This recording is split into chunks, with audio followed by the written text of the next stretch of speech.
नमस्कार दोस्तों, आज हम बात करेंगे लोअर पीसीएस मेंस 2016 के बारे में। तो देखते हैं इसका सामान्य अध्ययन का पेपर। तो यहाँ पर आपके पास 3 घंटे का समय है और 200 नंबर का पेपर है, जहाँ पर आपके पास 20 प्रश्न आएंगे जो 10-10 नंबर के होंगे। किसी में आपको टिप्पणी करनी है और कोई पूरा ही 100 शब्द में लिखना है। तो आइए शुरू करते हैं। सबसे पहला प्रश्न है, भारत के नागरिकों के मूल कर्तव्य का उल्लेख कीजिए। तो देखिए, एकदम सिंपल क्वेश्चन है। ये आपने अगर याद कर रखे होंगे पॉलिटी में, तो ये आप आसानी से लिख सकते हैं। और पॉलिटी में वैसे भी प्रस्तावना, मूल अधिकार, नीति निदेशक तत्व और मूल कर्तव्य, ये कुछ ऐसी चीज़ें हैं जो सबको याद भी होनी चाहिए और इनसे प्रश्न बनते हैं।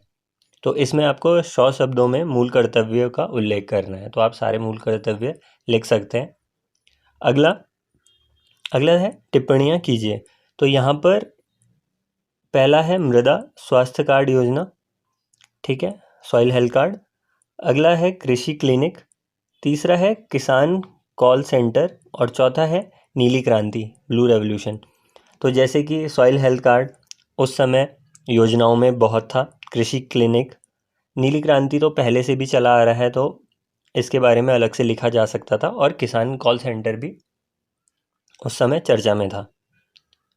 अगला प्रश्न है, राष्ट्रीय ग्रामीण स्वास्थ्य मिशन के अंतर्गत किए जा रहे कार्यों का उल्लेख कीजिए। तो ये भी एक डायरेक्ट जो है, एक तरीके से स्कीम से रिलेटेड ही प्रश्न हो गया था। इसके बाद है स्मार्ट शहर योजना, स्मार्ट सिटी स्कीम, भारत में इसे कैसे लागू किया जा रहा है। तो ये भी उस समय के करंट का ही प्रश्न था।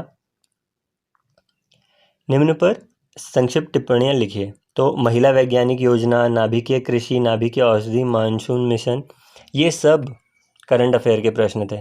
भारत में निर्माण योजना के बारे में, मेक इन इंडिया स्कीम 2014 वाली जो स्कीम बहुत ही फेमस रही, इसके बारे में भी लिखना था और 100 शब्दों में। अगला है नमामि गंगे। अगला है गांधार कला, सांची का स्तूप, अजंता एलोरा और खजुराहो। तो इन पर करनी थी टिप्पणी और प्रत्येक में आपको लिखने हैं 25 शब्द। ये था आर्ट एंड कल्चर का प्रश्न। अगला है भारत छोड़ो आंदोलन के कारण क्या थे। तो ज़्यादातर देखने को मिलता है कि जो राष्ट्रीय आंदोलन से प्रश्न होते हैं या महात्मा गांधी से संबंधित प्रश्न होते हैं, वह एग्ज़ामों में आते हैं। तो हिस्ट्री का एक बहुत ही फेमस इंसिडेंट है, इस पर आप 100 शब्द लिख सकते हैं। अगला है जननी सुरक्षा कार्यक्रम, जननी शिशु सुरक्षा कार्यक्रम, राष्ट्रीय बाल स्वास्थ्य कार्यक्रम, आशा। तो ये फिर से करंट अफेयर और स्कीम से रिलेटेड क्वेश्चन बना था, और यहाँ भी केवल आपको 25 शब्द ही लिखने थे, किंतु यदि अगर किसी का करंट अफेयर तैयार होता। अगला कौशल विकास एवं उद्यमिता राष्ट्रीय नीति 2015 का वर्णन। उसके बाद बेटी बचाओ बेटी पढ़ाओ योजना के बारे में लिखिए। ये ऐसी योजना थी जिसमें थोड़ा बहुत अपनी तरफ से लिखा जा सकता था, किंतु फिर भी इसके बारे में पता होना ज़रूरी है। अगला उत्तराखंड में मुख्यमंत्री स्वास्थ्य बीमा योजना, यहाँ पर मेंशन है उत्तराखंड में। अगला है सबके लिए आवास शहरी मिशन क्या है, housing for all urban mission. इसके बाद प्रधानमंत्री मुद्रा योजना, अटल पेंशन योजना, प्रधानमंत्री जीवन ज्योति बीमा योजना, आम आदमी बीमा योजना। तो ये चारों भी करंट अफेयर के ही प्रश्न थे। इसके बाद निम्नलिखित स्थलों का महत्व बताइए। तो यहाँ पर कालसी, ये तो बहुत फेमस स्थल है, हेमकुंड साहिब भी, कलियर शरीफ भी और देवप्रयाग भी। तो ये था उत्तराखंड का एक तरीके से आर्ट एंड कल्चर में पर्यटन और सांस्कृतिक महत्व के क्षेत्रों से। इसके बाद उत्तराखंड के राष्ट्रीय अभयारण्यों का विवरण दीजिए, नेशनल पार्क ऑफ उत्तराखंड, ये भी 10 नंबर में था। और इसके बाद यहाँ के जो प्रमुख व्यक्तित्व हैं, सुंदरलाल बहुगुणा, सिरिल रैफेल, ब्रजमोहन नेगी और तिग्मांशु धूलिया। 19वां प्रश्न, उत्तराखंड से संबंधित मेले, देवीधुरा, पूर्णागिरी, झंडा मेला, गौचर मेला।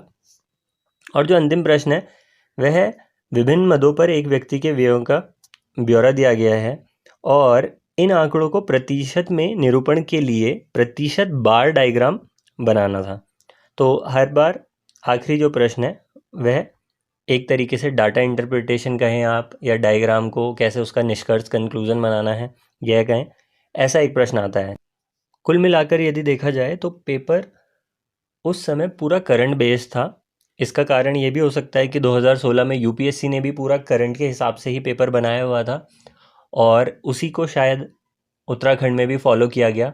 और जो नई सरकार उस समय बनी थी उसने बहुत सारी योजनाएं चलाई थी, और पेपर में वो सारी योजनाएं आई, और देखने को मिला कि जो स्टैटिक पोर्शन है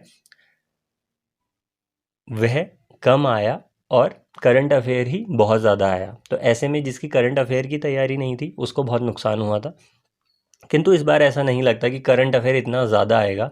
करंट अफेयर की भी वैल्यू है, लेकिन साथ ही साथ जो स्टैटिक पोर्शन है वहाँ से भी प्रश्नों के आने की पूरी पूरी संभावना है। तो अब यहाँ पर आपको करना क्या है, अब 100 शब्दों के लिखने हैं आपको आंसर।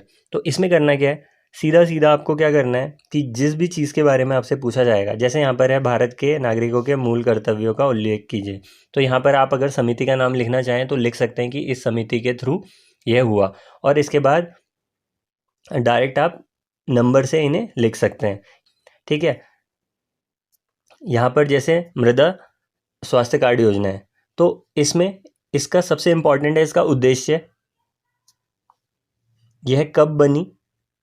ठीक है, अगर ये दो चीज़ें आ जाएंगी तो ये अपने आप ही 25 शब्द में हो जाएंगी, क्योंकि उद्देश्य ही किसी स्कीम का कम से कम 15-20 शब्द ले ही लेगा।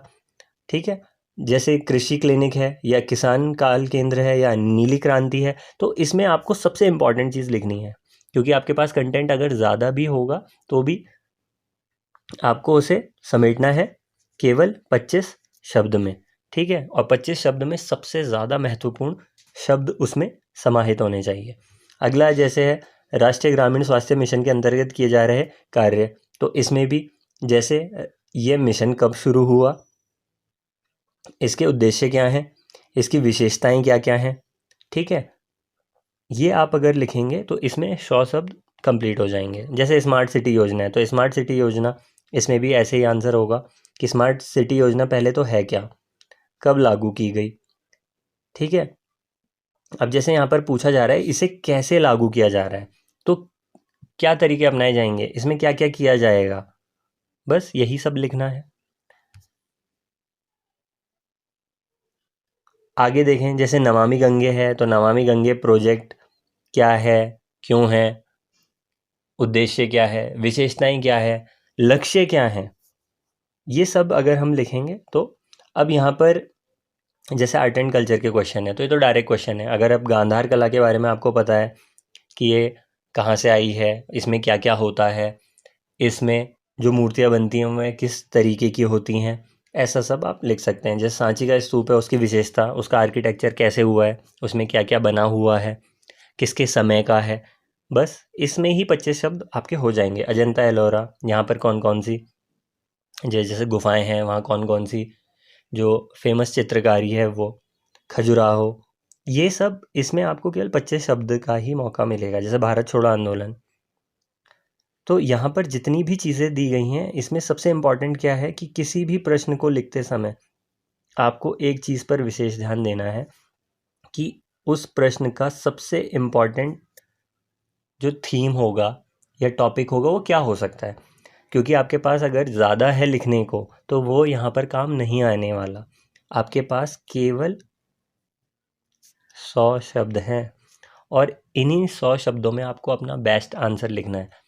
तो आपको करना क्या है कि आपको एक रूपरेखा बना लेनी है अभी से ही कि आपके आंसर में आप क्या क्या लिखोगे। जैसे कि कोई योजना है तो वह कब शुरू हुई है, दूसरा उसके उद्देश्य क्या हैं, तीसरा उसकी विशेषता क्या है। वैसे तो इतने में ही 100 शब्द हो जाएंगे, चलिए अगर नहीं भी होते हैं।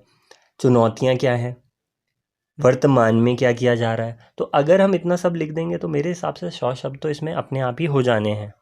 ठीक है, तो अगर आप एक रूपरेखा बनाकर आंसर लिखेंगे, मतलब ये रूपरेखा तो आपको अपने मन में रखनी है, पेपर में आपको इसे डायरेक्ट कन्वर्ट करना है। ठीक है, तो अगर आप ऐसे करेंगे तो इजीली आप इसमें अच्छा स्कोर कर पाएंगे, क्योंकि देखा ही जाता है बच्चों के पास कंटेंट बहुत सारा है, फिर वहाँ पे जाके कन्फ्यूज़न हो जाती है, लिखें क्या लिखें क्या, और फिर सब गड़बड़ हो जाती है, और जिससे रिज़ल्ट ख़राब होने का डर रहता है। ठीक है, तो लोअर पीसीएस के लिए आपको गागर में सागर भरना कि बहुत ही कम शब्दों में अपनी सारी बात बता देनी है। जैसे अगर उद्देश्य भी लिखना है तो आप उद्देश्य को पूरी लाइन में ना लिख कर, जैसे मान लीजिए किसी का लक्ष्य है कि यहाँ पे गरीबी इतनी कम करना है, ये करना है, वो करना है, तो आप डायरेक्ट लिखिए उद्देश्य गरीबी को इतने प्रतिशत पर लाना। तो ये आपके कम से कम शब्दों में आंसर हो जाएगा। तो छोटे वाक्य और कम से कम शब्दों में प्रभावशाली उत्तर, अगर आपने ये कर लिया तो अपने आप ही आपका लोअर पीसीएस में सिलेक्शन कोई नहीं रोक सकता। ठीक है, हमारी आंसर राइटिंग ही हमारे सिलेक्शन में बाधा हो सकती है, अन्यथा कोई बाधा नहीं है। ठीक है, और कंटेंट आपके पास थोड़ा बहुत तो होना ही चाहिए, क्योंकि 100 शब्द तक तो आपको जाना ही है। जैसे यहाँ पर जो उत्तराखंड के प्रश्न दिख रहे हैं, तो ये सारे प्रश्न कुछ इस प्रकार हैं जो आपके परीक्षा वाणी से ही हो जाने हैं। ठीक है, किंतु अगर सिलेबस देखा जाए तो सिलेबस के हिसाब से जब यहाँ इतिहास भी पूछा जा रहा है तो वहाँ पे हो सकता है कि अजय रावत की जो किताब है उत्तराखंड के इतिहास से संबंधित, उसका आपको प्रयोग करना पड़े। अन्यथा यहाँ कोई भी ऐसा प्रश्न नहीं है जो बहुत घुमा के पूछा गया है। यहाँ पर सीधे प्रश्न आते हैं, सीधा उत्तर देना होता है, और ये सब आपका एनसीईआरटी के थ्रू ही हो सकता है। मैं बार बार कह रहा हूँ, आपको ज़्यादा बुकों के पीछे नहीं जाना है। आप जितना कंटेंट के पीछे भागेंगे आपका सिलेबस ही कंप्लीट नहीं हो पाएगा, क्योंकि इसके अलावा आपको हिंदी का पेपर भी तैयार करना है। ठीक है, तो तैयारी में आप लगे रहिए। अगर कोई आपका प्रश्न है तो आप पूछ सकते हैं कमेंट बॉक्स में। धन्यवाद।